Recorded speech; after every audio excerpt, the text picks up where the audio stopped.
All right, so today on the podcast, we are talking about critical project thresholds here in San Diego. Basically, we're going to be diving into what takes a project from being a small project to a medium project, and then a medium project to a large project. And this is going to be important because where your project falls on that spectrum is going to dramatically impact how much you're going to be spending on project fees to the city, as well as how bogged down it might get into permitting regulations and things of that nature. So, Sean, why don't you kick us off here? Tell us what you mean exactly when you mention project thresholds. Good morning, Billy, and thanks for doing this again. So basically, I wanted to create a resource that would help people looking to do projects in the city of San Diego to understand the thresholds between a smaller project, different scales of medium projects, and a much larger project. The reason I think this is important is because there's a lot of people who are like, hey, I'm just doing this small addition, or I'm just doing this small ADU. But if you're not careful and you cross one of these thresholds, all of a sudden a small, simple project becomes a medium scale project, which could require like a series of expensive reports or an extensive permitting process. So this guide that I'm sharing is going to be helpful for somebody who's looking to start a project or somebody who's looking to buy a property to do a project, because this is all important information you need to know as you're planning like a smaller development or a medium scale development. And basically, I've taken the information that I've learned over the last 15 years of working as an architect in the city of San Diego and try to like really just outline where these thresholds come from in the code, show them to you or show them to the people using this guide so that they can clearly understand where the line is and to try to keep their projects on whichever side of the line they think is appropriate. The city of San Diego has like a documented history of taking simple projects and making them into giant projects that require huge reports. Let me give you an example here. I'm working on a project in Encanto right now. It's a very simple project. It's a JADU within the interior of an existing building, existing home. So we're not even adding any more square footage. And we have to replace a patio, which is supported by a retaining wall, which is failing. So you would think on the surface this would be a very easy project, but the city of San Diego makes this a very, very challenging project. And sometimes the difference of a couple inches or sometimes even like a half of an inch of certain elevation heights could put my client on the hook for a very expensive report and a very expensive permit. So you just need to know where the thresholds are. And then when you submit for plan check, you need to know where those thresholds are listed in the code. So that gives you the position of argument with the building department. And then you can keep your small projects and keep your medium projects at the scale they're supposed to be. And I guess I should make one more point before we get started here. I like to always tell clients that there are no simple projects in the city of San Diego. Any project in the city of San Diego is inherently going to be more complicated than you think it's going to be. But what I like to do is try to reduce the regulation, reduce the peripheral reports that basically nobody reads, and just try to cut through the red tape and help my clients do that.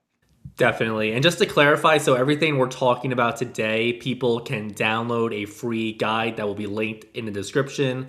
All they need to do is leave their email address, and then they'll get a very in depth, comprehensive report on everything we're talking about today. So, Sean, to kick off the conversation, I guess, answer this question briefly. I'm sure many people are wondering, is it actually possible to design we'll say a small project, obviously, in San Diego? So think, small addition, a renovation, maybe even a small ADU without the help of a professional architect? I think it's a challenge, but there still is an avenue to do that. And I think that's the first threshold you cross. If you want to do a very small, simple project and you have a budget that requires you to avoid the fees of an architect or a structural engineer, there still is a way for homeowners to do this. It certainly takes a lot of research and you have to be savvy.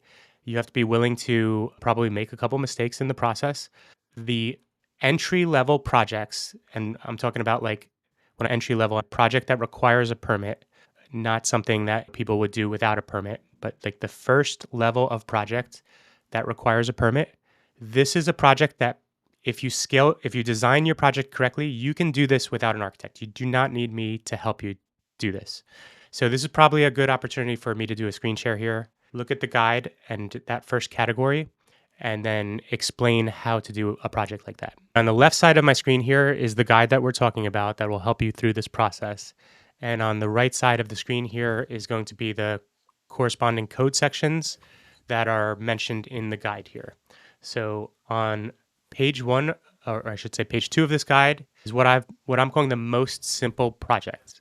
Now, to do this project, this requires you to design the project properly, and then you can avoid the architect and you can avoid the structural engineer. So probably the only consultant you would have to hire is a Title 24 consultant.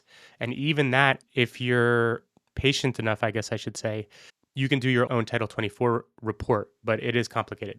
Anyway, those things only cost $300-$400, $500 on bigger projects. So it's still cost effective. So the most simple projects would include a project that you can use Info Bulletin 140 to design. And the city of San Diego, this is exclusive to the city of San Diego. Other municipalities will do this in a different way. So this guide is basically only for people looking to do projects in the city of San Diego, not the county of San Diego, just the city of San Diego. So the city of San Diego has a pretty large website. It's almost impossible to navigate. But if you Google City of San Diego Info Bulletin 140, it'll bring you to this page here. And the city's now put most of their info bulletins into this digital format, which is actually pretty difficult to read. But I'm going to walk you through this. So here we have all of the submittal requirements for this super simple project. You can do this as an owner builder if you have the courage to do this and you have the ability to do this. And that could mean that you as the homeowner could build this addition. And it also could mean you as the homeowner get the permit issued in your name, and then you subcontract out to your plumber, your electrician, your framer. So this puts you in the driver's seat if you want to take on this challenge. And then right here, it lists everything you have to submit to get this permit. So you have to follow this guide pretty closely. You have to provide your own set of drawings.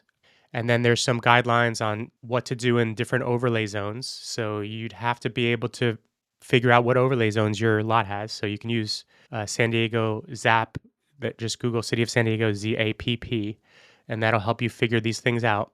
This info bulletin would apply to single dwelling units and duplex additions. So you can't use this for a new home, as far as I know.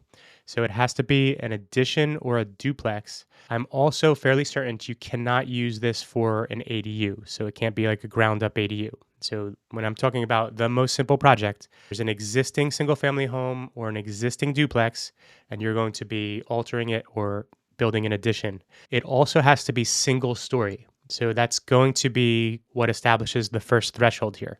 If you were thinking about doing a second story addition on your existing home, this is not the process for you. You're already going to bump your project up beyond this level of project.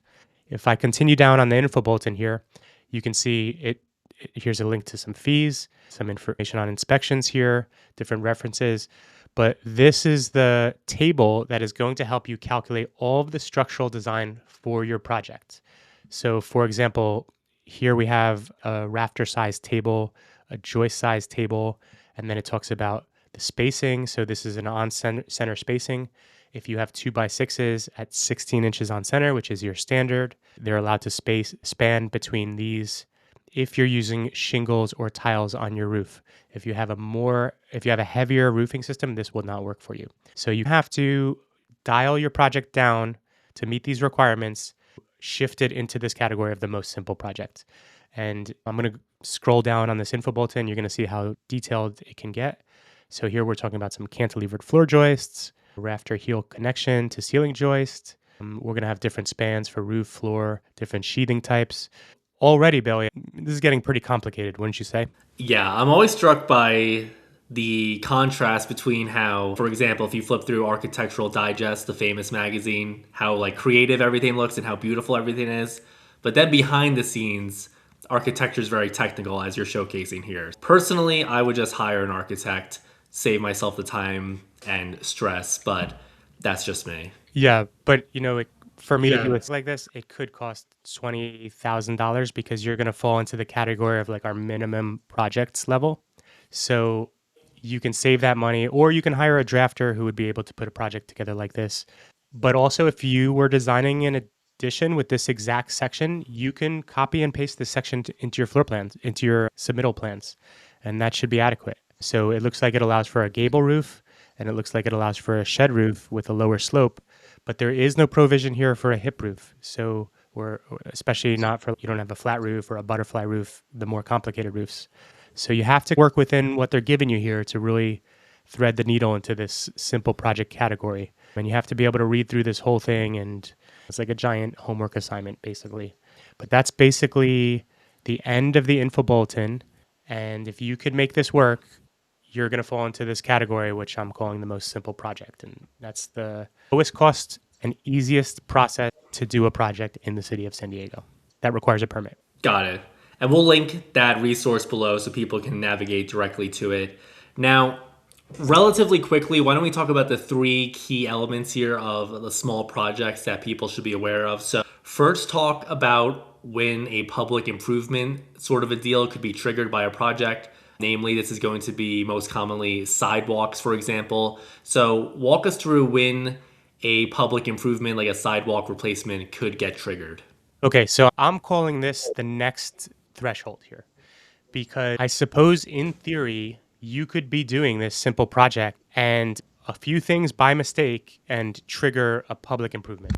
And a public improvement this has been a topic of contention for me and the building department for quite a long time. Is people are trying to do simple projects and they zig where they should zag, and all of a sudden the permit office requires them to replace their sidewalk, replace their driveway, eliminate their driveway, curb cut, so then you'd have no more driveway, or even dedicate part of their front yard to the city of San Diego.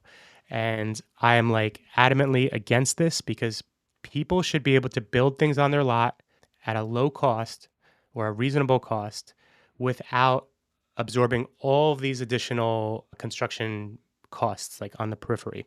So a public improvement, this is where this all starts. The city of San Diego goes around the city like maybe every decade and they change their standards for how they want sidewalks and driveways and alleys and streets to be. So one of the things that's very popular right now is they want to increase the right of way between the face of the curb and the front property line because they want to have trees in the median, in the grass median between the sidewalk and the curb. And that's being pushed from the state level with the climate action plan. So there's a state initiative to increase shading on sidewalks. This would ultimately make California a more walkable state, which is good.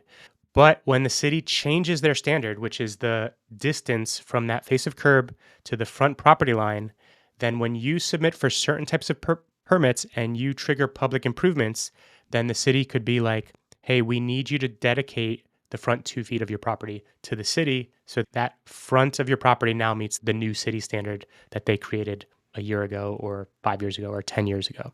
Can you imagine you're trying to do a small addition and then all of a sudden to be able to get the permit for that addition, you now have to spend $50,000 on demolishing your existing sidewalk, demolishing your existing curb cut, which is the entry from the street to the driveway, and then rebuilding it all to the city standard. Like that would blow up the budget on a project like this. What is exempt from public improvements? You need to know this because you want to keep your project simple and you don't want to do the wrong thing and then be on the hook for these. So this is the code section right here that talks about exemptions from requirement to provide public improvements incidental to a building permit. Now, I also want to say that the engineering department is the department that enforces this. And I have talked to the supervisor of that department and how should I say this nicely? His understanding of this code section kind of outrageous. So let's go through. These are the types of things that would be exempt. So if you're going to build an accessory building, such as a residential garage, that garage does not trigger public improvements. It is likely that you will submit a permit for a garage and the building department will say, you need to do public improvements. And if you don't know this code section, you have no stance to argue with them. And the people who are issuing these comments, they do not know this code section because you're getting entry-level employees in the engineering department who are not trained because the supervisors do not do a good job of training them, and they have all of their comments pre-written, and they just go down the box and they click them all and they send them off to you. And now it's your problem to resolve those comments. And if you don't know where these things are in the code, you're going to end up thinking that you need to fix your sidewalk. By the way, if you have to do public improvements, you're not just submitting the building permit. You have to now submit for a whole right-of-way permit, which comes with additional fees, additional drawings, and that brings a lot of cost. Most public right-of-way permits are going to cost about $5,000. And if you hire a professional to do those drawings, like a civil engineer who generally does ours, that's another $5,000. So in addition to the cost, the construction cost, you're also paying about $10,000 more in paperwork for this. Okay, so here's the very important thing to understand.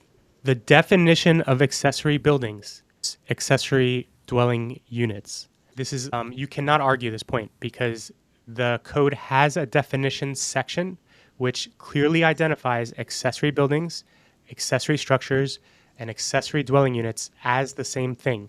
So it is very likely that you will submit a project which should be a very small, simple project, and you will get a comment that says you need to submit for a right-of-way drawing, you need to submit engineering drawings for that right-of-way, and you need a right-of-way permit. And you can go back to the plan reviewer and you can say, no, I'm building an accessory building. And he could say, an ADU is not an accessory building. But if you go to Chapter 11 of the Municipal Code, you can read the definition and you can prove to him that he's wrong. And we have to do this over and over again for our clients. So this is a very important one, in my opinion. Another thing that you can do here is if you have an existing building here and you are going to be doing more than $100,000 worth of work, which is still a small project, by the way, because construction cost is high right now. You could, once you go over this, the building department can say, now you need to do public improvements. If you're doing an addition to an existing single dwelling unit, subsection E should have you covered here. Now, this has been a big point of contention with the engineering department because they believe that an addition is not an alteration to a single dwelling unit. And I would categorically disagree with that. An alteration should certainly include an addition. But if you were to do this to a duplex, that's not going to fall into this category. So if you do more than $100,000 of work to a duplex structure, you are going to be on the hook for public improvements. And as long as that's not an accessory structure. So if you do 280, no public improvements. If you do $500,000 of work to a single dwelling unit, no public improvements. If you do $101,000 of improvements to a duplex structure, which is made up of dwelling units, you're going to trigger public improvements. So there's the threshold, so you can avoid this. Also, by the way, the City of San Diego has a valuation table. You can Google this. Google City of San Diego valuation table and look at construction class VB. So that's Roman numeral 5B. And that's going to be what the City of San Diego values 1 square foot of construction cost. Last I checked, I think it was like $111,000, which is below market rate. So you have to use that table, it's all listed here, and dial this in under $100,000 if your project is not an accessory dwelling unit or a single dwelling unit. Very important. And while we're here, I should also mention, if you're proposing an ADU project that prohibits you from using the existing curb cut for your driveway. So if you're building an ADU over your existing driveway and you no longer have the code required space, an off-street parking space, then you're going to trigger your public improvement to close up the curb cut. And you almost never want to do this. So that's just another side there. Yeah, it sounds like the public improvements need to be avoided at all costs, for sure there. So last two things here before we transition to the medium-sized projects. Let's talk about fire sprinklers, which are very expensive. When do they actually get triggered on a project? Okay, so this has been a big misconception because a lot of people think every new structure requires fire sprinklers, but that's actually not true. Any new dwelling unit requires fire sprinklers. New ADUs could require fire sprinklers or could not require fire sprinklers. So let's break down the nuance here a little bit more. If you were to take an existing home that does not have fire sprinklers and you were to do an addition to that home, there's a good chance you can avoid fire sprinklers if you choose to avoid fire sprinklers. By the way, I'm not here to say fire sprinklers are good or fire sprinklers are bad. I'm here to say these are the things that you can do to give yourself the option to decide whether you want to install the fire sprinklers or decide if you do not want to install the fire sprinklers. So if you look at this bulletin, technical bulletin, I guess that's residential development 3-1, which is listed right here, for an existing structure with no fire sprinklers, you need to do both of these things. The total floor, to trigger fire sprinklers, you'd need to do both of these things. Number one, the total floor area of the dwelling unit to be greater than 3,600 square feet. So that's already a very large building. And number two, the floor area addition needs to exceed 50% of the floor area of the existing dwelling unit. So let's take an example where you have an existing home. It's 1,000 square feet. You want to double the square footage of that. So you're going to now add 1,000 square feet, resulting in a 2,000 square foot dwelling unit. That would not trigger fire sprinklers to that dwelling unit, provided that the existing dwelling unit does not start with fire sprinklers. So that's how you get around fire sprinklers. That's how you give yourself the option to install fire sprinklers or don't install fire sprinklers for your addition. Now for the ADU, this is how you're going to avoid fire sprinklers. And you can look that up in this code section here, this technical bulletin. If the existing home does not have fire sprinklers, because you have to have an existing dwelling unit before you can build that first ADU. So if the existing dwelling unit does not have to have fire sprinklers, then your ADU does not have to have fire sprinklers. So that is key. So a lot of people are confused about this because they think brand new ADU, that's going to need fire sprinklers. I guess another thing I should mention is there could be potential benefits to installing fire sprinklers, not only in terms of safety of the occupants and preservation of the structure if you're in an area that's vulnerable to fire, but there could also be some home insurance like savings. So there could be some benefits there. One other thing I also want to mention, a little nuance, which is developed recently in the code. If you're going to start using the ADU bonus program to build ADUs, that is going to be off script of this. So once you start to use an incentive program like the ADU bonus program, the city of San Diego has now said that kind of changes the game, and those bonus ADUs need the fire sprinklers.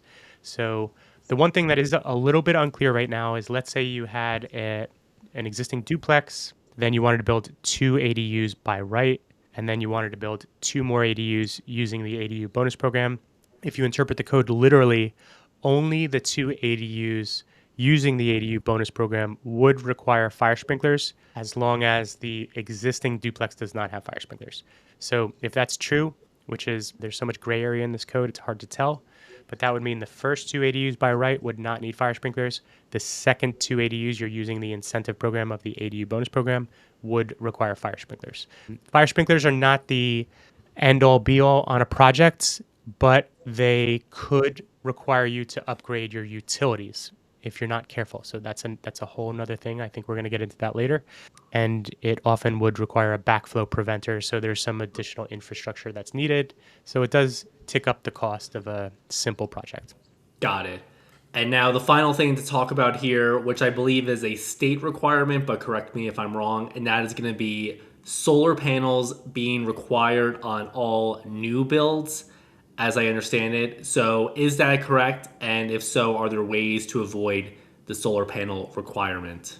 Okay. And Bill, you're probably wondering why people would not want to install solar panels, right? Well, I would be pro solar panel, especially in a place like California, but I could definitely see why people might not want to, just to save costs in the short, immediate term. But I'm sure obviously solar panels over a long enough period of time definitely, pencil out and result in a return on investment. Well, generally would be true if we didn't have a giant corporation running our energy here in California. In the city of San Diego, we deal with San Diego Gas and Electric. I think it's like the second highest energy rates in the United States, and it may be the highest in the continental United States. And they continue to devalue the benefit of solar panels for homeowners.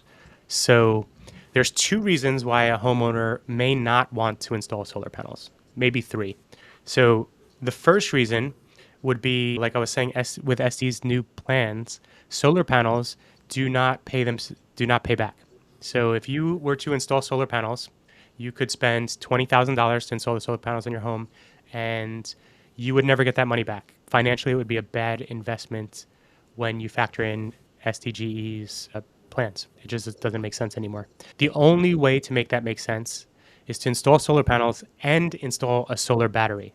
So that jacks up the cost of your project by $10,000 to $15,000 just for the battery.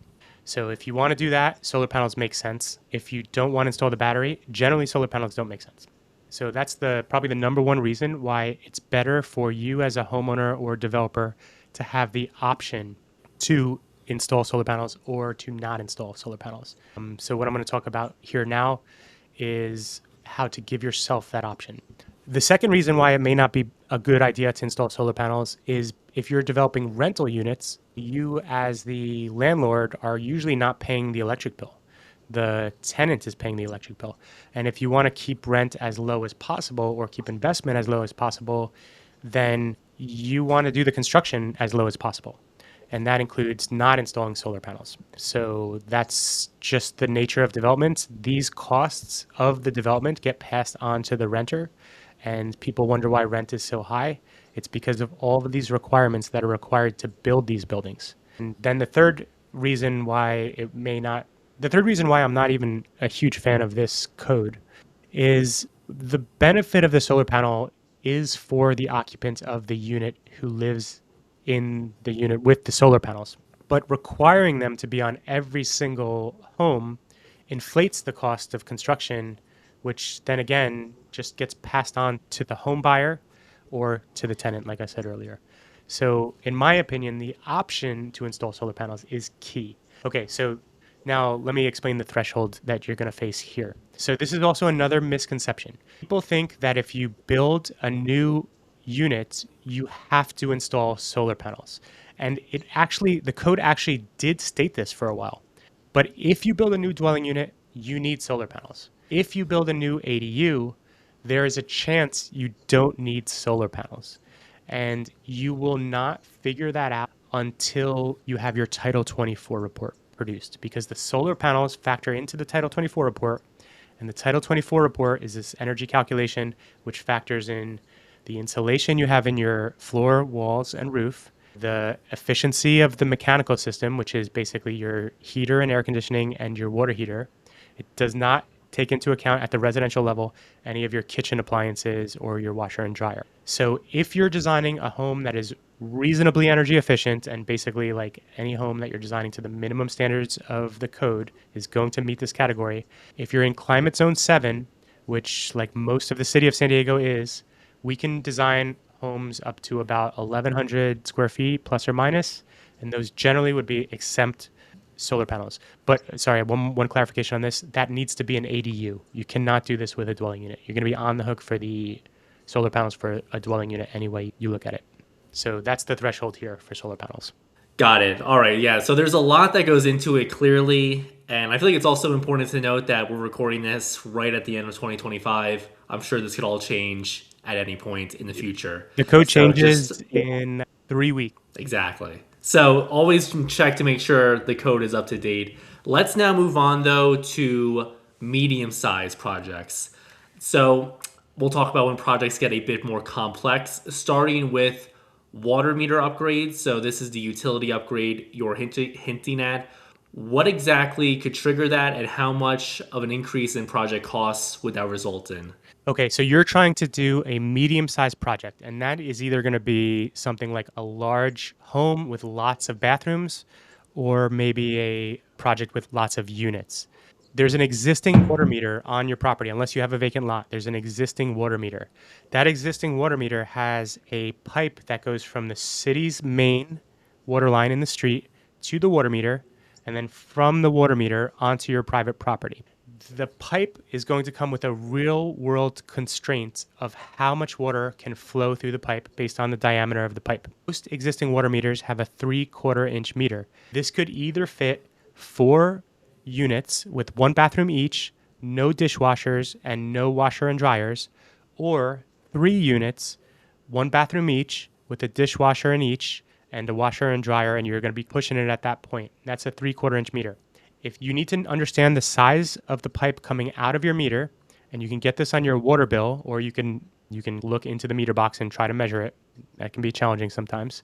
But you need to understand this, and then you need to get this form. It's called the water meter data card, which comes right from the California Plumbing Code.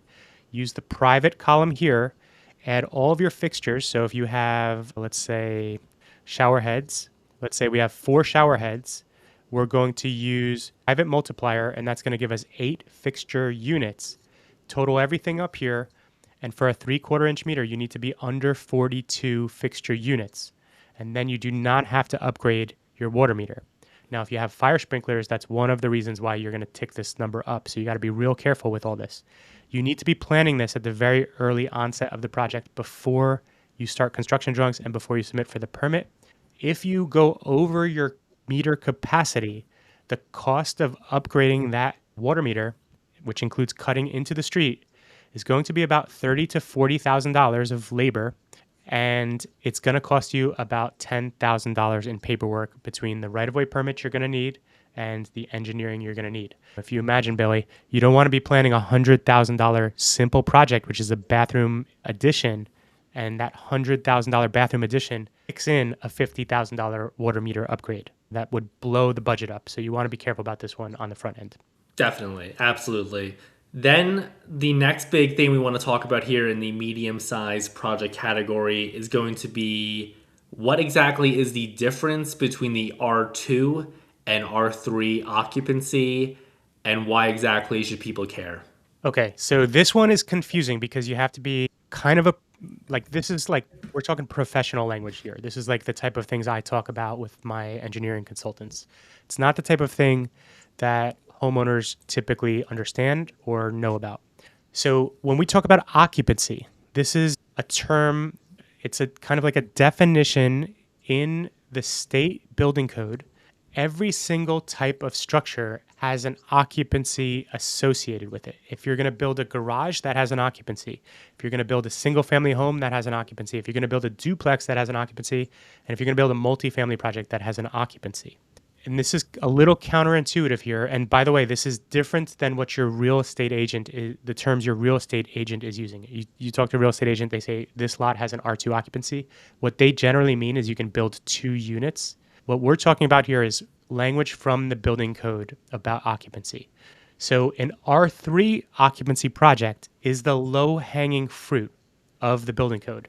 And an R2 occupancy is more complicated. So what's the difference? Here we have the California residential code here, and I'm going to go down a little bit, and here it's going to define the difference. So the California residential code covers R3 occupancy. The California building code covers R2 occupancy. So what is R3 occupancy? R3 occupancy is a detached 1 and 2 family dwelling unit and a townhome. Those are the only 3 options you have to keep it in this simple occupancy. Once you go above this occupancy, you kick in R2. So let me just review one more time. Single family home, R3 occupancy, simple project. Duplex, R3 occupancy, simple project. And townhome, a townhome means units side by side without a unit over another unit. You could do 2 single family homes on the same lot, they'd still be R3 occupancy. You could do 2 duplexes, you could do 5 duplexes on the same lot. That's R3 occupancy. Here's the key differences. R3 occupancy, residential code. R2 occupancy, California building code. R3 occupancy, simple building permit in City of San Diego. It's a combination building permit. R2 occupancy, it's a more complicated permit. It requires mechanical, electrical, plumbing, engineering package. You don't need to do that for the combination building permit. Here's another key one. If you keep it to R3 occupancy, it doesn't matter if you do 10 duplexes on one lot. No ADA access required. If you do that on a R2 occupancy project, that means that you basically have to have a very limited slope from your sidewalk to all the units. You may not be able to make an R2 occupancy project work on a sloped lot. Also, all your bathrooms are going to be larger for the clearances. R3 occupancy allows for larger windows and doors and reduced fire separation distance. You may not trigger the fire sprinklers like we talked about earlier. An R2 occupancy is always going to require fire sprinklers. And then here's one of the key things, in my opinion, to keep things simple. When you do an R3 occupancy project in the City of San Diego, you get one building inspector for every single trade. So you get to know the guy, you get to know what he's looking for. And generally, he's not going to be as rigid as when you do the R2 project and you're going to get an electrical inspector, a mechanical inspector, a framing inspector, different inspectors. They're going to be more specific. You do not, when we're talking about inspections at the city of San Diego, the inspectors provide no value. They don't actually catch anything. They're not responsible for anything. So they're not helping you. You need to get past those hurdles. So it's better to have a single guy for that. So this is key. And one of the things that we specialize in at 1070 Architecture is designing multi-family projects in an R3 occupancy. So that's when we're doing 4 duplexes on a lot, we've done as much as 17 duplexes on a lot. So we like to keep things simple, cut down on the red tape, cut through the regulation, keep the costs down, keep the reports down. And that, in my opinion, the best way to do that is to keep your project in an R3 occupancy. All right, very good. I agree with all of that for sure. Keep it as simple as possible, which is probably the exact opposite of what we're about to talk about. Now, as we transition to larger and complex projects, now it's time for the big one. I'm sure everyone has heard about this, and that is going to be coastal development permits. So, in case someone hasn't heard about it, quickly explain what a coastal development permit is and what exactly triggers one, and if there are any tips and tricks as well to avoid one potentially. Okay, so you're going to get a permit for a project, Billy. So you have the drawings drawn up, you submit them to the building department, you go through their review process, they issue the permit, you build the project. That's a ministerial permit. If you need a coastal development permit, this is a discretionary permit, actually different than a ministerial permit. With a discretionary permit, you're going to do the drawings for your project. You're going to explain to the neighborhood what you're trying to do. Show them the drawings, make this presentation. The neighborhood is going to say, you know what? I don't know that project is right in this location. Or you know what? I don't think that should be 3 stories. I think it should be 2 stories. Now you're going to go back to your architect. You're going to redesign the project. You're going to take it back to the community. The community is going to say, you know what? Green doesn't look good. I think we'd like to see this in yellow. You're going to go back to your architect. You're going to redesign, re-render, build up your presentation again. Go back to the community. They're going to say, okay, I think we're good. Now you're going to go for your building permit. Then you're going to get the permit. Then you're going to build. This costs time and it costs money to have your architect working over and over again with an indeterminate end to the design. They also refer to this as like design by, what do they call it? Design by like a group design. I forget the exact term. Anytime you're introducing more cooks in the kitchen, you're going to be reducing the quality of the design almost always. When the professional creates the design and then you go to the amateur for the opinion and the approval, you're going to result in worse architecture. The risk here for the homeowner or the developer is you don't know how much work it's going to take to get from A to permit, from concept to permit. It could take 13 months. We've gotten ADUs in the coastal zone with a coastal development permit done in 13 months. That's pretty fast, but it could easily take 24 months.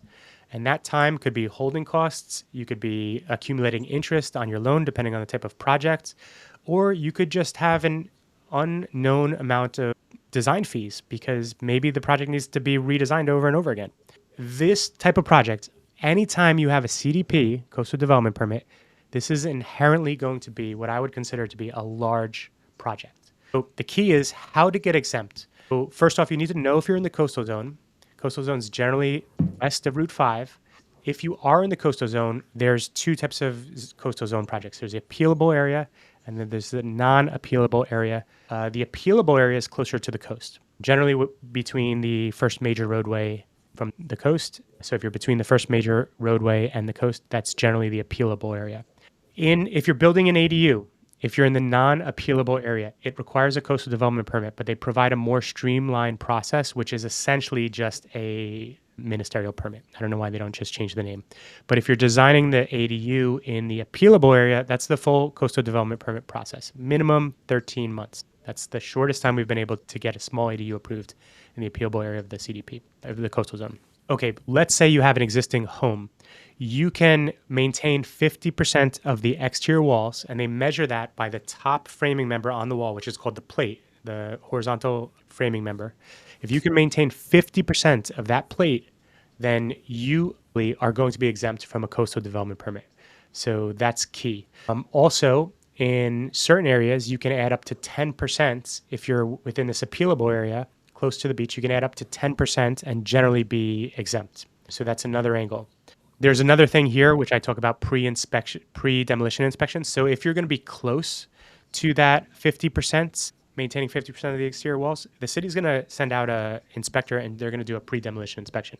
So you can't cut corners here. There's no loophole. You got to be real careful about this.